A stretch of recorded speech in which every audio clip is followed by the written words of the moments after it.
Hey, and welcome to my channel. My name is Chrissy Hodges, advocate for OCD, in particular pure OCD, which is the community name for individuals with intrusions and mental rituals. It's also the name of my memoir, Pure OCD, The Invisible Side of Obsessive Compulsive Disorder. Today, I want to talk about something I feel is really important, especially since I've been doing a lot of advocacy recently when it comes to having OCD around real events and things that have happened in your life that are actual events and then OCD has latched onto. Within that, I've also seen a lot of people really struggling with the fear of consent. Now, I don't believe I've done a video on this before, but I have talked a little bit about how things like the Me Too movement, all kinds of headlines recently, especially in the States over the last couple years, have been really triggering for people in regards to consent. This is a tough topic to talk about because if people don't understand, they're not going to understand they're not going to understand the context in which we're talking about this. People are very inflammatory about this topic, very much this sometimes it can be really black and white, sometimes it can be misconstrued, um sometimes people misunderstand body language. And then, sometimes there are things where later in life people come back and say things about consent. These are all the things that are going to trigger people when they are living with OCD, and it has to do with did I or did I not have, or did I or did I not give consent? It's important to look at both sides of this. I am a certified peer support specialist working with people worldwide to provide support wherever you're at in recovery. I also provide referrals for therapists who do specialized treatment. And I have an online community of people who live with OCD. We have weekly groups, weekly peer support, monthly events, and classes. You can check that out in the description below and join. It's $35 a month, and you can join it whenever you need us. We are there for you. Um, NoCD, NoCD is an app, and inside of that app, you can connect with other people. There are all kinds of resources. And also, they do telehealth in many places around the world doing ERP. So check them out at nocd.com or treatmyocd.com. Let's get into this topic. There's really four things I want to cover. One of the reasons why this has come up for me is, like I said before, I've been talking a lot about real event, and one of the main themes around this is consent. I mentioned earlier, this is an inflammatory topic because it just got a fire lit under it when it came to the Me Too movement years ago. I'm obviously and absolutely stating that, people that do things and, without consent, by force, things like that, I do not think that those things are right. And I am certainly not in this video talking about individuals that do that and agreeing with it or promoting or supporting whatsoever. This is why this topic is complex. If you do not have OCD and you don't understand what I'm about to talk about, you may misconstrue things, just like with any theme, right? And you may think that I am defending or I am saying that you do or don't have to have consent. Like I say in most of my videos, come on now. Like, follow this for what it is. This is a video about OCD. This is not some sort of statement that I am making one way or another. I am merely advocating for people who are living with this and consent. The fear of not having it, um, the fear of not giving it is very prevalent with OCD at times, especially when it's intertwined with OCD. So let's get into why. So the bigger things, some of the bigger things are, did I force someone to do something that they did not want to do? Now, this can happen whether you had verbal consent or not. Why? Because with OCD, this is a doubting disorder. Someone could tell you 10 times in a matter of 15 minutes of rolling around and making out, yes, I give consent. You might walk away the next morning and be like, but did they really mean it? I don't think their body language was like that. I don't think they really said, I don't think that their voice sounded like they were really giving it. This disorder will make you doubt anything. Now, it's important to also remember that this isn't just about whether or not someone gave you consent. It also can attack, did I give consent? This is super distressing when it comes to being with someone that you love, you're with a partner. Um, it's often coupled with relationship themed OCD. So it's this, sometimes it can come on when you're having sex or when you're making out, and it can happen in the moment or it can happen in hindsight and go, did I give consent? Did I really want to have sex? So this stuff can really intertwine with relationship themed OCD, but it's also important to mention this when it comes to the fear of getting and giving consent. So this is super triggering and tormenting for people because this can be something that comes up as quickly as right after sex ends, the next morning, 10 years down the line. Mentally reviewing things that have happened, which also has happened when all these things have started coming to light. And in coupling with that, there's the cancel culture. So now all of a sudden you add a little bit more fuel to the fire of, oh my gosh, what if someone didn't give consent? And now they come forward and they say they didn't give consent, even though I do not believe that that was the case, or I didn't know something. What if I'm falsely accused of something? What if I'm accused of something and I didn't know that it happened? And then you get canceled, you lose everything. So then the ongoing debate in your mind with OCD is, when is it going to become the time that I am outed for something I didn't even know I did? Or now I'm mentally reviewing every possible sexual encounter that I've had. Put alcohol in the mix of this or weed, and this is where things can get really complicated. Did I drink too much and I there wasn't any consent? Did I mean, hell, did I have one beer and all of a sudden I can't remember? See how every single part of your experience can be used against you when it comes to OCD. Now there is a lot of element of self-trust here, which is something that a lot of us struggle with, which is um if someone were to come forward and say something, again, people, if you're listening to this and you think that I'm making excuses for people, then you're at the wrong video.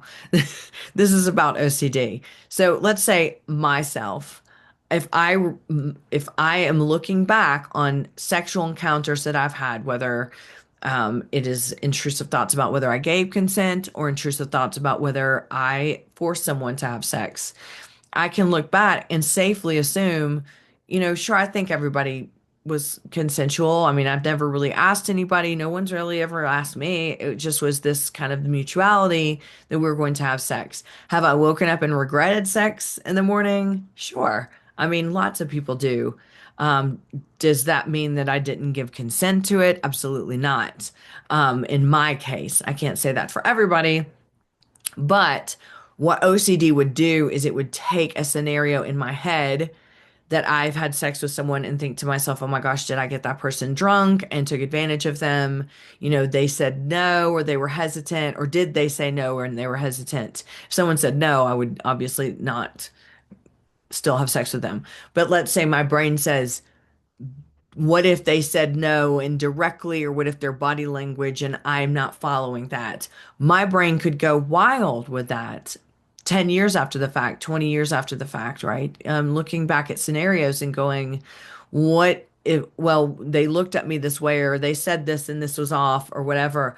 I can't change things that have happened years and years and years ago, but OCD can make it an absolute fucking nightmare for me if I'm consistently looking back and trying to mentally review things that sometimes I can't even remember correctly because it has been so long. Um, so then, yeah, that goes into the next point, which is the doubting the consent. Whether you ask someone or not, and they said, yes, I want to have sex, or hey, let's go back to my place, or let's do this, or even their body language. We often know when people want to have sex, they are engaging, they are um, does everybody ask for consent? No, they don't. I mean, my generation didn't. I'm not sure what the younger generations do. That may be a thing at this point, but we did not and don't normally do that. There's a sense of mutuality there. But again, if I were to mentally review things and all of a sudden think to myself, well, I didn't ask that person for consent. I didn't ask them for a solid yes, or they didn't ask me for a solid yes. So does that mean that I didn't give consent? It can go both ways. And this is where it can get tricky because then all of a sudden, if you feel like, what if I didn't give consent? Then what if that means I was taken advantage of? Or what if that means my partner doesn't love me? Or what if that means that in that relationship, that person had control over me?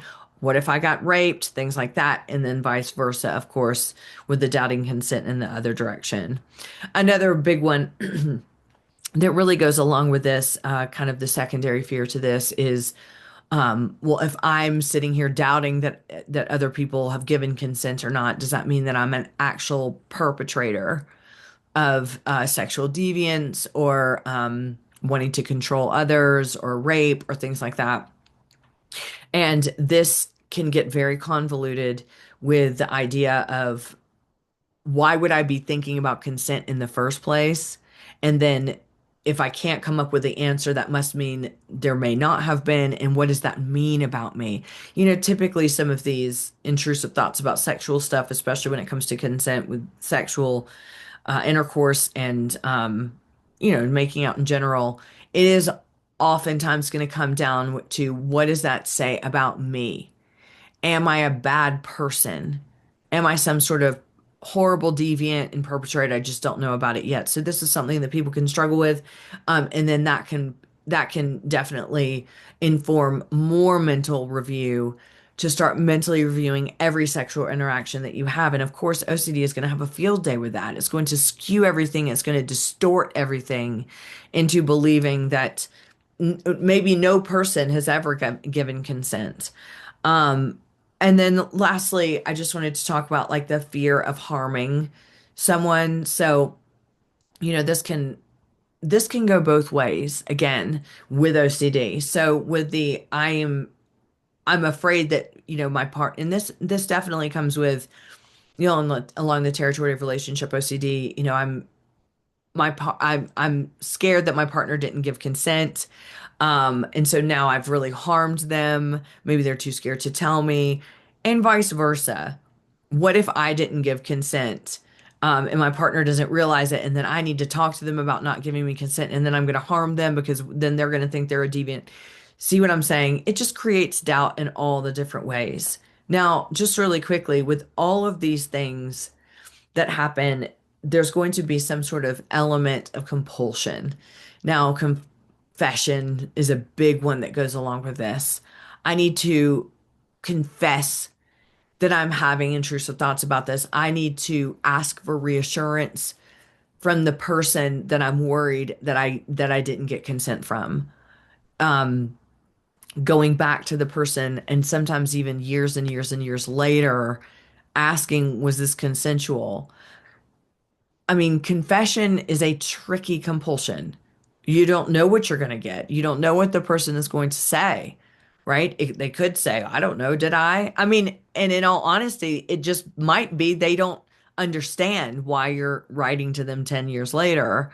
Um, or they may think, what in the world is going on here, right? Confession is tough because you think that you're going to get the reassurance that you need or want, but sometimes someone will say, hey, I gave consent. It was fine. And then the conversation ends and you think to yourself, but what about that body language that person gave me or that look that person gave me? Now all of a sudden you're going on and on in your brain about things that may completely be irrelevant, but your brain is saying are relevant. And now you're bringing that up to these people.